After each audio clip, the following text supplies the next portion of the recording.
Alrighty, I was filming this outside, but the wind's sort of whipping up a little bit. Yeah, looks as though there's going to be a few changes in where I'm at and what I'm doing. Come to the realisation that some of you may or may not know a few things about the future direction I may be moving in. Some of you may have worked it out reading between the lines and things that have been said elsewhere. Yeah, long and short of it is I've come to the realisation that it looks as though if I'm going to move ahead in this direction, I have actually got to spend enough time moving in this direction to actually move ahead. And well, this weekend I will be having somebody come down who will look at my equipment, and there's one particular one sitting over there that needs a bit of fiddling with. I might have a little fiddle myself tomorrow, and if it still gives me grief, I'll get them to have a look at it. I might just get them to have a look at it straight up. And long and short of it is, if this is going to all fly, if this is going to start, I won't be working in my job 5 days a week. I want to try and go back to 3 days a week. Now, this isn't unheard of. There's 2 people that I know of before me who have worked only part-time at that place, and they're happy to keep you part-time so long as you're fairly skilled. And the fact is that if I'm looking at that correctly, I will be about 3 weeks off a year since I first got into this job, and considering my skills and value as an employee, I hope I should be able to go back to 3 days a week, because last week, you know, I haven't had much time to sort of get on and develop the skill that I've got to develop. And the fact is, last week I spent about 3 hours and actually about 20 minutes this morning on this, and I ain't really going to progress a skill with only 3 hours a week. So the long and short of it is that that's going to increase quite dramatically, maybe more like 3 days, 3 to 4 days a week doing this stuff. Now, it takes a steady hand and a good eye.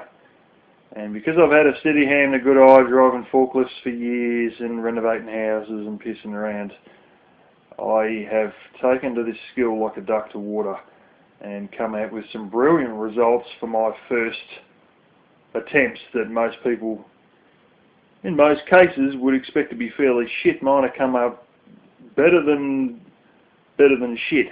But a lot of it's transferred skill. I can sit there with a bit of chalk and say I want to do something like this, and I have such a straight hand. You know, I can draw a straight line, I can draw a perfect circle, I can do all that stuff, and I'm basically at the point where I can just get a bit of chalk and just draw what I need to draw, no ruler, no compass, no nothing, and bang, go ahead with the design, and then, you know, make it reality. So anyway, with a bit of luck, this weekend will go fairly well, and things will go fairly well, and then we'll be moving in the direction we want to move in. You know, there's some things in life like you know, you can make compromises and sacrifices in other areas of your life, or you actually have to make compromises and have to make sacrifices in parts of your life in one area for the other area to have a chance, because unless you really get in and have a red hot go with some things, it's just never going to happen. You know, and you run the risk that it mightn't go quite as planned.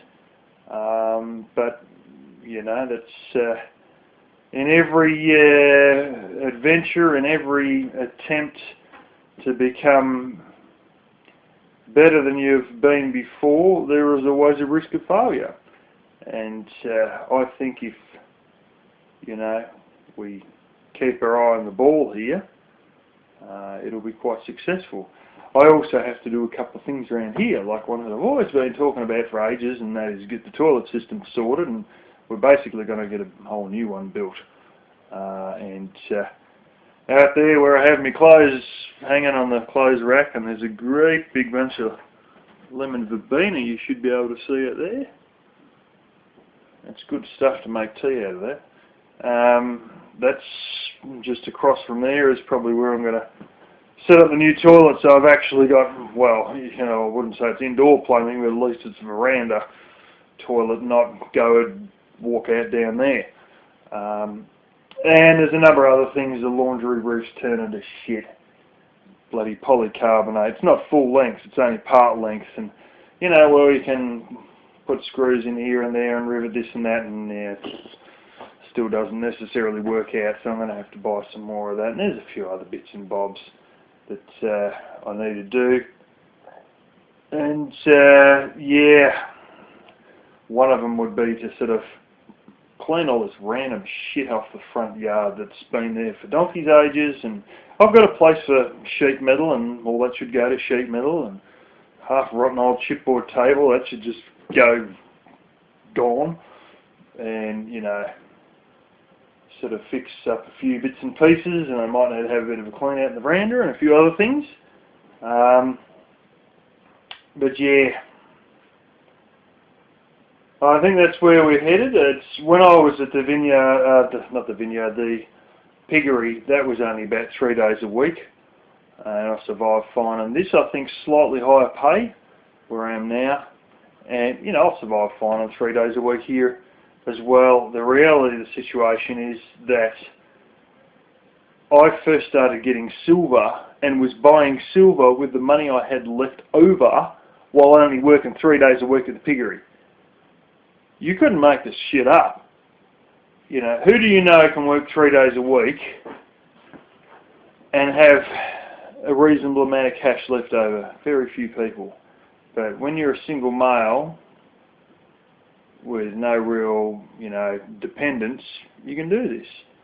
And back then, I even still had a mortgage and was paying it, and now I don't have a mortgage. So yeah, but I tell you what, there's been a couple of days here lately where, oh man, we've been busy. And like it's been a little bit too busy sometimes, I feel. Like, you know what I'm saying. I'm one of these people that most of my life I've stayed in a job for a year or 2 years, sometimes only 9 months, and then quit and got on a colossal holiday. And we're at the year point, well, in 3 weeks' time we'll be at the year point.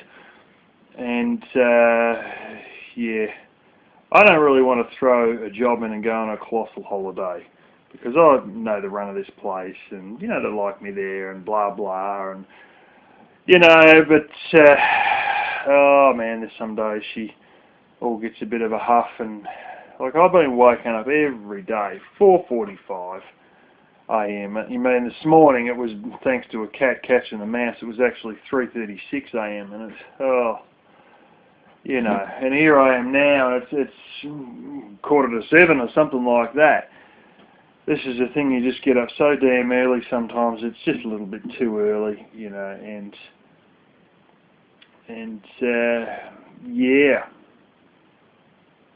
Sort of funny, I've seen a bit of the proceeds of some of my hard work the other day, and, well actually it was today, and there's stuff that apparently I built this one.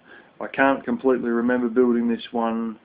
I may have, but I don't specifically remember building this particular thing that's got the company logo on it. And I know I've got to put these things on there, but I didn't grab one with the company logo on. I didn't think I did, but apparently I did. And anyway, they've stuck this thing up on a multi-story building, and by the looks of it, it's up at least the 5th floor, I think. And the big company logo of that company's up there, and it's upside down.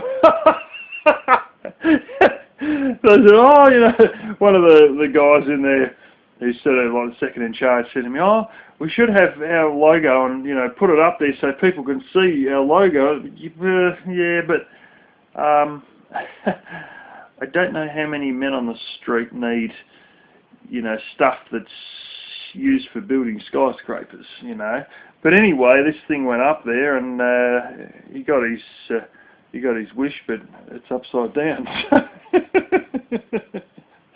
It's a hell of a good looking site, actually. It's right smack dab in the middle of the friggin' capital. So yeah, so that's an achievement to get something right smack dab in the central business district of the state capital, second biggest city in the country. But would have been nice if it was the right way up. But anyway,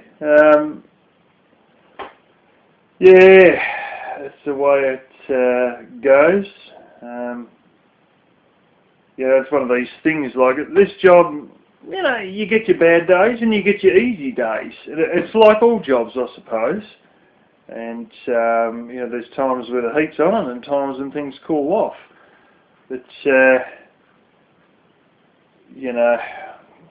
as much as I don't want to throw in a job, and traditionally that's what I've always done, is just thrown the towel in altogether, and usually hopped on a plane within a week and gone on a holiday within a week of throwing the towel in altogether. But I don't want to go down that path, because it's still good to have something to, if everything turns to shit, I can sort of, if things don't go the way I'd hoped, I could probably just go straight back to 5 days a week without a problem, And that's sort of one of the good aspects of still being at a place several days a week. But it's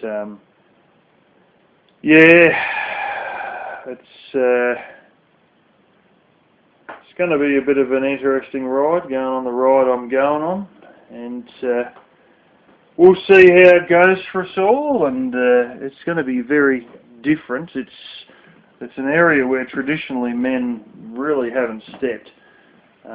Generally speaking, not in this day and age anyway. It's funny, you see all this transgender stuff, and a girl can decide she's a man, and it seems more like men are deciding they want to be girls, and all this sort of transgender stuff going on in America. And you look at sort of this area I'm moving in, and it's really a woman-dominated area. Just anything in that area is, and then the specific one I'm entering is very woman-dominated, and it's it's a little bit like I'm saying I'm in these joints sometimes, and they sort of look like, huh? Is that a guy in here? And I'm sitting there in all my blooming high visibility work clothes and blooming steel cap boots like what I've still got on right now, and all this sort of stuff, and here I am sort of going even into a more woman-dominated area than I ever would have thought myself, and that very few men ever enter, really. And there is some men in it, but I mean, rare as hen's teeth. It's sort of funny, like you look at all the feminist movement, we can do what a man can do, we should be able to, and then you sort of, when it's on the other foot, you're in these joints and they're sort of looking at it, you're like, oh, that's different. This is a woman-dominated area. And yet, when it's on the other foot and women want to be in men's areas, it's all fine, but when you're a man in a woman's area, they sort of look and they don't say anything, but it's sort of like, oh, this is different, I didn't expect this. But anyway, at the end of the day, I suppose if you do a good job in any industry, that's really what matters, And one of the biggest things I'm finding out, one of the biggest things that sells, is anybody who's got a passion for what they do. And, when they've got a passion and they're not chasing a career, they're chasing a calling, when they've got a passion with something, people buy from people who believe what they believe. And like I've heard said about doctors, you'd rather have your doctor who's passionate about his patients than passionate about his BMW.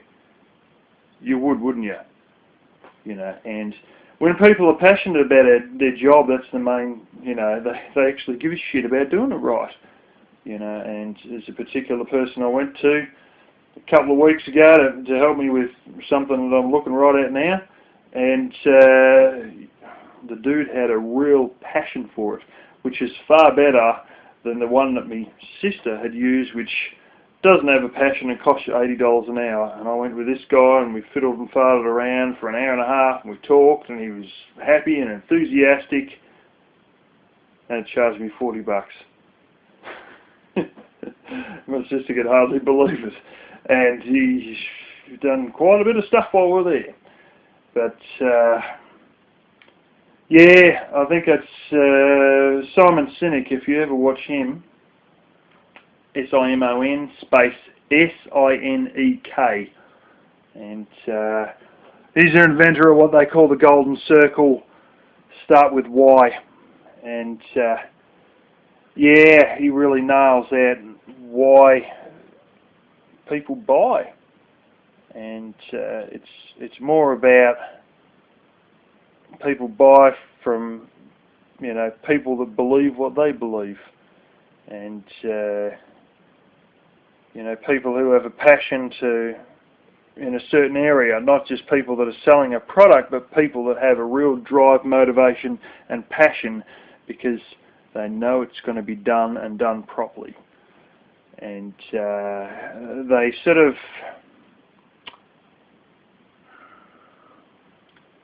feel the same things that the creators of their product feel, you know, and they identify with the same sort of a mindset and belief system and a motivation and a passion. You know, would you rather buy something from a guy who really cares and is interested in a particular thing, or just some guy who really couldn't give a shit but he's selling it because that's his job, you know? Anyway, I think that's about that, and I must say that with what I'm doing here, you know, the other night I had what did I have, tablet in here or something, playing motivational videos through my Bluetooth speaker system, and to amplify it a bit, and I was sitting there with all the gear out and the chalk on my hand, and my mind was just about exploding. And yeah, this is definitely something I feel a passion for. You know, at first I just thought, you know, there's a big profit in this, and there is a fairly good profit in this stuff. But you sort of, I was sitting there the other night with these motivational videos going, and I had gear in front of me, chalk in my hand, and my brain was just about exploding because I was on fire. And this is something that, you know, I think I've really got my teeth into big time. And I never expected it to be quite like that. You know, first you say think of the money, and then you realise that you hit on something that's great, and there's so many extra perks and bits and pieces to this job. And you know, if you've ever been, like, I remember last time I was in business back in 2010, 2011, and you don't know how to work hard until you work for yourself. In fact, when you work for yourself, you have never worked harder. You end up working harder than you knew you had the possibility to work. Like, you work harder than you even knew you could do. That's what it's like when you run your own business. And I used to remember, like, it was, you know, ultimately it didn't work out. You know, ultimately I died through inadequate marketing and blowing too much money on advertising, and sort of, yeah. But having said that, like, it's the excitement of living on a knife's edge It's the excitement of the bottom line sits with you, and as much as most people, as much as most people just like to turn up to a 9-to-5 job and plod around and do what they got to do and get the day over with and go home and get to the end of the week and get paid, it's all just the same old shit, different day, you know. It's like a saying that I really hate. Sometimes one of my workmates says it, oh well, come back again tomorrow and do it all again. Do it all again? You just made it sound like we didn't get anything done today. I'm covered in friggin' dirt and sweat and, you know, and you just sort of, when you have your own business, it's like there's a thrill to living on a knife's edge and being so self-dependent and being so much the bottom line and the buck stops with you, and if you don't lift your feet, it ain't going to happen. No one else is going to pick up the slack. There's not another 20 people in the company who pick up the slack. If you're going to make it happen every day, and there's a sense of excitement in living on a knife's edge, running your own business. And you know, the long and short of it is, it's a very thrilling feeling, even if it's a little bit or quite,